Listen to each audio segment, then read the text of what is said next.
ये वीरान पड़ी ऊंची ऊंची इमारतें, सुनसान सड़कें और बड़े बड़े शॉपिंग मॉल्स देखकर ऐसा लगता है जैसे ये किसी ज़ोंबी अपोकलिप्स मूवी का सीन हो। बस कोई प्ले का बटन दबाना भूल गया हो। ये जगह है चीन की घोस्ट सिटीज, और अगर आप अपने रहने के लिए कोई शांत जगह ढूंढ रहे हो तो इससे बेहतर जगह हो ही नहीं सकती, क्योंकि यहाँ पर आपको सिर्फ अपने कदमों की आवाजों के अलावा कुछ भी सुनाई नहीं देगा। एक तरफ इंडिया में 2 मिलियन से भी ज्यादा लोग ऐसे हैं जिनके पास रहने के लिए घर नहीं है, और दूसरी तरफ चाइना में ऐसी घोस्ट सिटीज है जहां पर 6.5 करोड़ घर खाली पड़े हुए हैं। इन घरों की संख्या इतनी ज्यादा है कि अगर इनमें यूके, फ्रांस और जर्मनी जैसे देशों की पूरी आबादी को भी शिफ्ट कर दिया जाए तो भी बहुत सारे मकान खाली बच जाएंगे। मतलब ये जगह इतनी ज्यादा खाली है कि यहाँ पर कबूतर तक नहीं रहते। अब तुम बोलोगे गौरव भाई ये जगह इतनी खाली है तो हम क्या करें? और आखिर में जब यहाँ पर भूत रहते हैं, ये घोस्ट सिटी है, तो भैया लोग यहाँ पर कैसे रह सकते हैं? और अगर तुम्हारे मन में भी यही बात आ रही है तो मैं बता दूं कि भैया भले इन सिटीज का नाम घोस्ट सिटीज है, लेकिन इनका भूतों से दूर दूर तक कोई लेना देना नहीं है, और ना ही भूतों के डर से इन जगहों को कोई छोड़कर भागा है, क्योंकि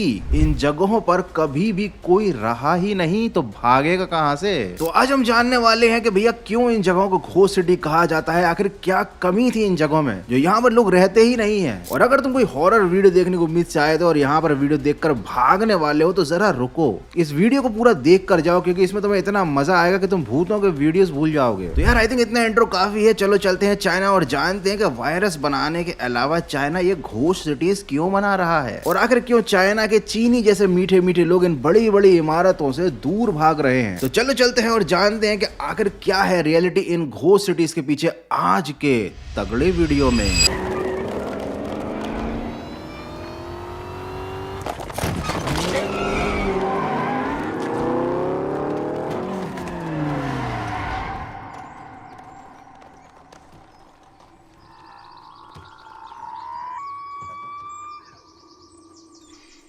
एक तरफ तो चीन के 30 मिलियन वो लोग हैं जो कि भैया गुफाओं में रहना पसंद करते हैं, और दूसरी तरफ है ये चाइना की बड़ी बड़ी इमारतें जो खाली पड़ी हुई हैं। और लिटरली मैं आपको बता दूं कि ये कोई नॉर्मल इमारतें नहीं है, बल्कि हाईटेक लग्जरी शहर हैं। यहाँ बड़े बड़े शॉपिंग मॉल्स हैं, पार्क हैं, स्टेडियम्स हैं और म्यूजियम है। बस एक चीज नहीं है, यहाँ पर रहने वाले लोग, और इसीलिए इन जगहों को घोस्ट सिटी कहा जाता है। और सबसे मजे की बात तो यह है कि इन घोस्ट सिटी में घोस्ट भी नहीं रहते, मतलब भूत भी वहां रहेंगे ना जहाँ डराने के लिए लोग होंगे। अगर यहाँ पर भूत रहने लगे तो वो तो बेरोजगार हो जाएंगे। तो समझ ही गए कि भैया घोस्ट सिटी उन जगहों को बोला जाता है जहां पर लोग नहीं रहते। लेकिन आखिर ऐसा क्यों है कि यहाँ पर लोग नहीं रहते? आई मीन टू से कभी लोग यहाँ पर रहने आए ही नहीं। जब ईयर 2000 स्टार्ट हुआ था तब चीन में इन सारे घोस्ट सिटीज को बनाने की शुरुआत की गई थी। चीन ने इन प्रोजेक्ट्स के ऊपर अरबों खरबों रुपए लुटा दिए, क्योंकि चीन को लगता था कि भैया हमारे चीनी लोग आकर रहेंगे इन इमारतों में। एक्चुअली चीन में शहर थे लिमिटेड, और गाँव से लोग निकलकर उन शहरों में इकट्ठा हो रहे थे। तो गाँव की आबादी कम हो रही थी, शहरों की आबादी बहुत ज्यादा बढ़ रही थी, और इस ओवर पॉपुलेशन को रोकने के लिए नए नए शहर बनाए गए चाइना की सरकार के द्वारा। चाइना की सरकार को लगा था कि भैया इससे लोगों को रोजगार मिलेगा, लोग नए अच्छी जगहों पर रहेंगे, चाइना और ज्यादा मॉडर्नाइज हो जाएगा। लेकिन जब ये सारे शहर बनकर तैयार हुए तो चाइना की सरकार के अरमानों के ऊपर पानी फिर गया। वो सपना ऐसे ही टूट गया जैसे कि कोई स्मार्टफोन कार के टायर के नीचे आकर फूट जाता है। और कई जगह पर तो इन घोस्ट सिटीज का काम पूरा ही नहीं हो पाया। ऐसा लगा जैसे कि मजदूर समझ गए थे कि भैया यहाँ पर कोई रहने तो आने नहीं वाला, तो इन सिटीज को पूरा बनाकर मतलब क्या है? तो बहुत सारे बिल्डर्स तो ऐसे सिटीज को आधा अधूरा छोड़कर ही भाग गए। अब इन खाली बची जमीनों पर किसान कुछ खेती कर लेते हैं और अपने जानवरों को इन आलीशान मकानों में बांध के चले जाते हैं। चलो मैं और ज्यादा सस्पेंस नहीं बढ़ाता हूँ, सीधे बताता हूँ कि भैया आखिरकार लोगों ने यहाँ पर इन मकानों को रिजेक्ट क्यों कर दिया। सबसे पहली बात तो ये मकान ऐसी घटिया जगह पर, बेकार लोकेशन पर बनाए गए जहाँ पर कोई रोजगार ही नहीं था। लोग यहाँ पर रह सकते थे, उनके पास कोई काम धंधा नहीं होता अगर वो यहाँ पर शिफ्ट हो जाते तो। दूसरा, बिल्डर्स ने इन मकानों की कीमत इतनी ज्यादा हाई रखी कि नॉर्मल लोगों ने बोला कि भैया रहने दो, हमें इनमें रहना ही नहीं है। पास ही एक बंगलो खाली है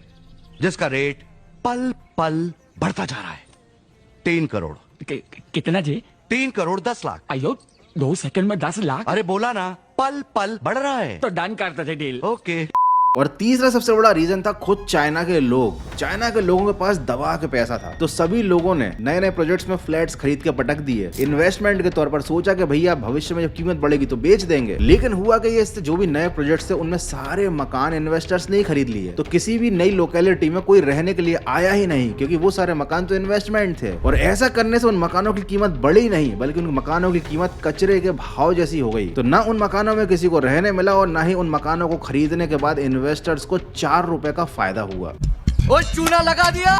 चलो मैं तुम्हें दिखाता हूँ चाइना की एक ऐसी घोस्ट सिटी जिसे देखकर तुम्हारी आंखों के नीचे से टू से पैरों के नीचे से जमीन खिसक जाएगी। क्योंकि ये जो घोस्ट सिटी है ना, ये हमारे इंडिया की बहुत सारी मॉडर्न सिटी से भी ज्यादा खूबसूरत, साफ सुथरी और हाईटेक है। इस जगह का नाम है ऑर्डोस। ये चीन का जाना माना घोस्ट टाउन है और इसे ईयर 2000 में बनाया गया था। इसे चीन के टॉप आर्किटेक्ट्स ने मिलकर डिजाइन किया था और आप यकीन नहीं करेंगे कि इस अकेली ऑर्डोस सिटी को बनाने के लिए 108 बिलियन इंडियन रुपीस खर्च हुए थे। ये वही जगह है जहां पर चंगेज खान का जन्म हुआ था और इसलिए यहाँ पर उसका एक म्यूजियम भी बनाया गया है। उसके साथ ही यहाँ पर बड़े बड़े स्काई स्क्रैपर्स हैं, सिनेमा हॉल्स हैं, शॉपिंग मॉल्स हैं और सब कुछ होने के बाद भी यहाँ पर रहने के लिए लोग नहीं है। ऑर्डोस के बाद चीन की सबसे जानी मानी घोस्ट सिटी है तियानदुचेंग। लिटरली इस नाम की स्पेलिंग पढ़ने में मेरे को आधा घंटा लग गया था। जरा देखो कितनी मेहनत करता हूँ मैं तुम लोगों के लिए और तुम लोग वीडियो को बिना लाइक किए भाग जाते हो। एनीवेज वापस टॉपिक पर आते हैं। तियांगुचेन तियानदुचेंग नाम की जो जगह है ना, इसे यूरोप की कॉपी करके बनाया गया था, बिल्कुल पेरिस की तरह। वैसे ही मकान, वैसी ही स्ट्रीट्स, वैसा ही ऑरा एनवायरनमेंट और साथ ही यहाँ पर एक आईफिल टावर भी है। लेकिन उस आईफिल टावर को देखने के लिए ना यहाँ टूरिस्ट है और ना इस जगह को रौनक से भरा बनाने के लिए यहाँ पर लोग रहते हैं। क्योंकि चाइना की सरकार ने यहाँ के मकानों की कीमत को इतना रखा हाई कि लोगों ने कर दिया उसको bye bye. And literally China में ऐसी घोस्ट सिटी एक दो नहीं बल्कि 20 से ज्यादा घोस्ट सिटीज एग्जिस्ट करती हैं आज भी। अब इंडिया में जब कोई सिटी घोस्ट सिटी बनती है तो उसके पीछे कारण होता है, जैसे कि भाई कहीं बाढ़ आ गई या फिर कोई ऐसी जगह है जहां पर बार बार आग लग जाती है, जंगलों में आग लग जाती है या फिर वहां बाढ़ आ जाती है या फिर वहां पर जंगली जानवर ज्यादा हैं। कोई सिटी अगर ऐसी है जो कि रहने के लायक नहीं है या फिर कोई सिटी ऐसी है जो एक्चुअली में हॉन्टेड है, जैसे कि कुलधारा, तो वो जगह घोस्ट सिटी बन जाती है इंडिया में। लेकिन चाइना में तो भैया अलग ही मामला चल रहा है। चाइना में भूतों के लिए कोई जगह नहीं है भैया, वहां पर लोग खुद से ही घोस्ट सिटी बना डालते हैं। लिटरली मुझे बताओ, अगर इंडिया में ऐसी बड़ी बड़ी आलिशान इमारतें खाली पड़ी हुई हैं तो क्या लोग उनको ऐसे ही छोड़ देंगे? क्या तुमको लगता है कि इंडिया में इस तरीके की घोस्ट सिटी पॉसिबल है? तुम्हारा तो पता नहीं, लेकिन मुझे तो नहीं लगता कि इंडिया में ऐसा कुछ हो पाएगा, क्योंकि भैया लोग खाली प्लॉट को ही नहीं छोड़ते, कब्जा कर लेते हैं उस पे। तो बने बनाए खाली मकान को कौन ही छोड़ने वाला है? एनीवे कोई छोड़े या ना छोड़े, बट तुम मुझे छोड़कर मत जाना। इसलिए अगर ये तुम्हें वीडियो अच्छा लगा है तो इसको लाइक कर देना और अगर तुम्हें ऐसे ही वीडियोस देखना पसंद है तो चैनल को सब्सक्राइब कर लेना। मैं जा रहा हूँ अगली वीडियो की स्क्रिप्ट पर काम करने। तुम लोग अपना ख्याल रखो। मिलते हैं अगले